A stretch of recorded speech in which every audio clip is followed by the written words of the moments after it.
Halo sahabat Mas, kembali lagi di channel Mas Tani Bibit.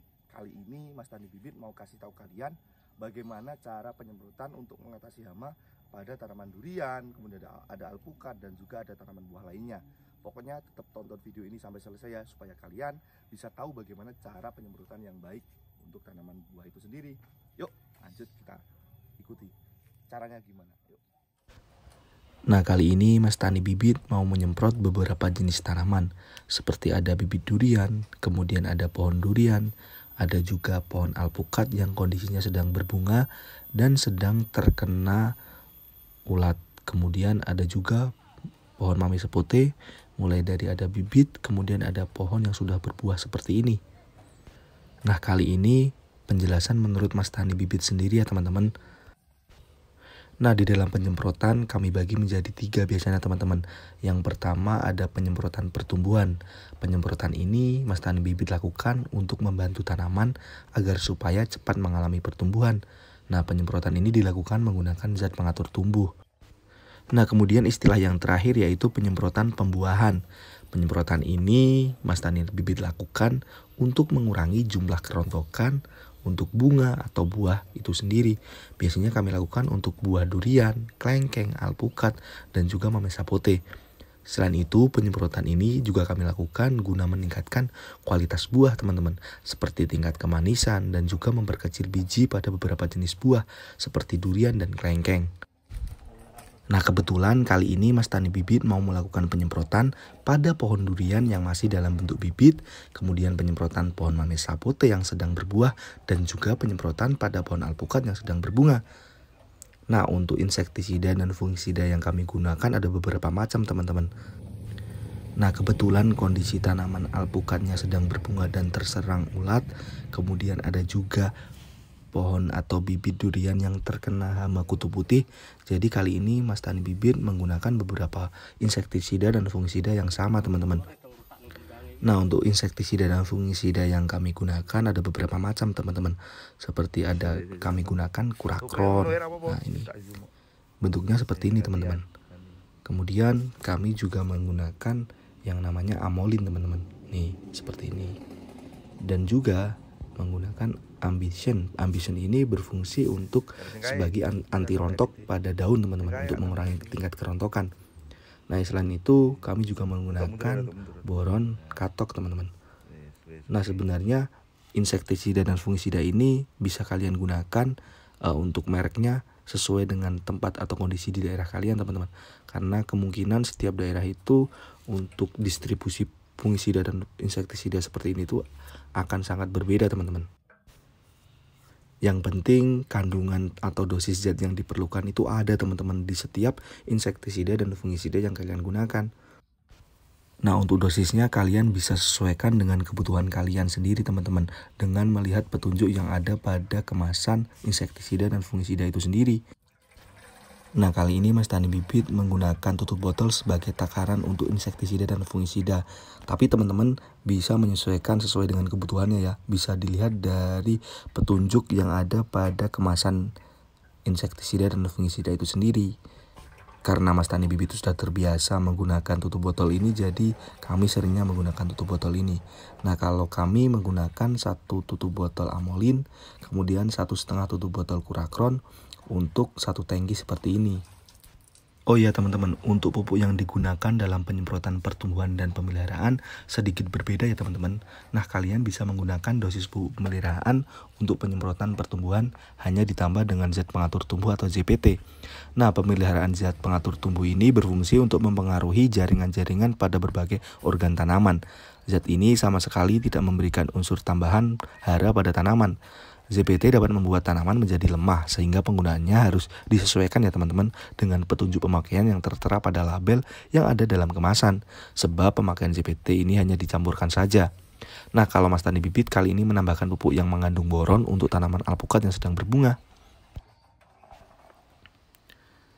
Nah, kali ini penyemprotan pada pohon mami sapote Mas Tani Bibit lakukan sampai ke pangkal batang untuk mengantisipasi serangan jamur pada batang teman-teman. Apalagi ketika tingkat curah hujan itu tinggi. Penyemprotan ini sangat penting loh teman-teman dilakukan. Nah, selain itu, kami juga melakukan penyemprotan pada buah mangga sapote. Hal ini kami lakukan juga untuk mengantisipasi adanya serangan lalat buah yang akan mengganggu pertumbuhan atau pematangan buah mangga sapote ini. Karena mangga sapote ini memerlukan waktu 9 bulan mulai dari bunga hingga buah mangga sapote ini siap untuk dikonsumsi. Nah teman-teman, sebenarnya kalau pohonnya sudah besar seperti ini, kalian bisa menggunakan semprot listrik supaya jangkauannya bisa mencapai pucuk atau menyeluruh ke seluruh tanaman. Kalau pakai semprot manual seperti ini ya hanya bisa menjangkau titik-titik terdekat saja teman-teman, jadi kurang maksimal. Oh ya teman-teman, just informasi saja, sebenarnya buah mangga sapote ini berasal dari Amerika Tengah. Jadi bukan berasal dari Indonesia asli, tapi sudah banyak dikembangkan di Indonesia dan terbukti sudah bisa berbuah.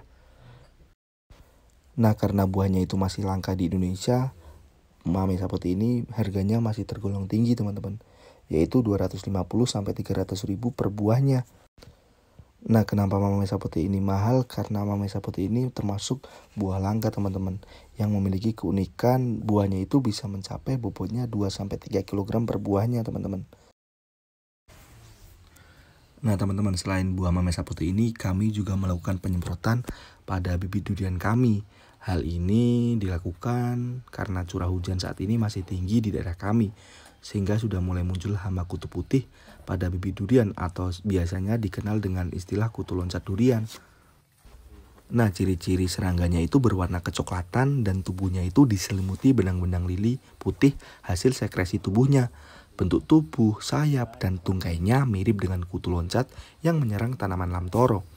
Gejalanya itu sendiri, kutu loncat bergerombol menyerang pucuk daun yang masih muda dengan cara menghisap cairan pada tulang-tulang daun sehingga daun-daun akan kerdil dan pertumbuhannya terhambat. Nah, setelah menghisap cairan itu, kutu ini mengeluarkan cairan getah bening yang pekat rasanya manis dan merata ke seluruh permukaan daun sehingga mengundang semut-semut bergerombol. Nah, untuk pengendaliannya sendiri, daun dan ranting-ranting yang terserang dipangkas untuk dimusnahkan. Nah, untuk pengendalian secara kimia dapat dilakukan dengan penyemprotan insektisida, dosisnya 100-150 gram per 5 liter air. Oh ya, buat teman-teman jangan lupa kalau kalian melakukan penyemprotan pada musim penghujan atau curah hujan masih tinggi, kami sarankan menggunakan perekat semprot yang agak banyak supaya nantinya insektisida, fungisida, atau zat pengatur tumbuh bisa bertahan lama di daun, sehingga ketika terjadi hujan tiba-tiba, pupuk masih melekat pada daun.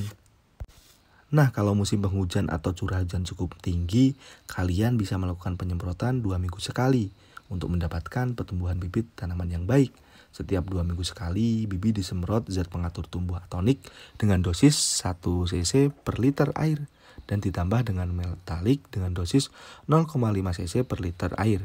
Hal ini dilakukan untuk merangsang pertumbuhan tanaman agar lebih sempurna. Nah, jenis insektisidanya yang digunakan bisa menyesuaikan dengan jenis hama tanamannya, sesuai aturan yang ditetapkan dan berguna untuk pencegahan serangga.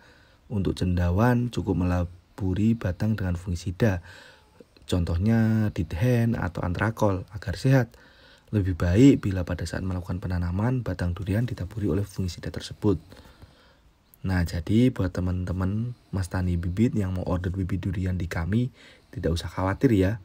Mengenai kualitas bibit yang kami jual, tentunya bibit kami rawat sepenuh hati, mulai dari pemupukan bahkan sampai penyemprotan hama seperti ini. Karena penentuan bibit durian yang baik akan berpengaruh terhadap pertumbuhan tanaman durian itu sendiri, yang nantinya akan berpengaruh juga terhadap produktivitas pohon duriannya. Oh ya, untuk penyemprotan usahakan merata ke seluruh bagian tanaman ya teman-teman, supaya tidak ada hama yang tertinggal.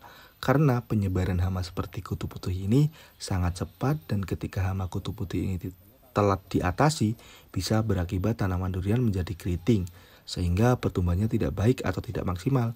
Sebenarnya kutu putih ini bisa menyerang tanaman apa saja, termasuk alpukat dan lain sebagainya. Nah, kebetulan kali ini Mas Tani Bibit juga melakukan penyemprotan pada pohon alpukat yang sedang berbunga. Nah, fungsi penyemprotan ini untuk mengantisipasi atau mencegah adanya serangan ulat. Nah, ulat ini biasanya itu menyerang tanaman yang baru berbunga, terutama bagian kuncup bunga dan juga calon buah. Untuk ciri-ciri ulatnya itu sendiri, warna tubuhnya hijau dan kepalanya merah coklat. Setelah menjadi kupu-kupu berwarna merah sawo agak kecoklatan atau abu-abu atau bertubuh langsing. Nah, gejalanya itu sendiri, kuncup bunga yang terserang biasanya akan rusak dan putiknya banyak yang berguguran. Demikian pula benang sari dan tajuk bunganya pun rusak semua. Sedangkan kuncup dan putik patah karena luka digeret ulat. Nah, penularannya itu sendiri biasanya itu dari tanaman ke tanaman lain dilakukan oleh kupu-kupu dari hama tersebut. Untuk pengendaliannya sendiri dilakukan dengan penyemprotan obat-obatan insektisida. Oh ya teman-teman, perlu diingat penyemprotan pada tanaman yang sedang berbunga ini juga harus cukup berhati-hati ya. Jangan sampai mengakibatkan bunga-bunga itu berguguran atau rontok karena terlalu kencangnya penyemprotan itu sendiri. Oh ya teman-teman, sahabat Mas, mungkin demikian dulu ya video dari kami. Jangan lupa like, komen, dan juga subscribe kalau video ini bermanfaat buat kalian. Oh ya, kalau ada pertanyaan atau mungkin ide menarik seputar konten berkebun durian, alpukat, dan lain sebagainya, kalian bisa langsung tulis di kolom komentar ya. Nanti insya Allah akan aku buatkan video penjelasannya. Terima kasih. Thank you.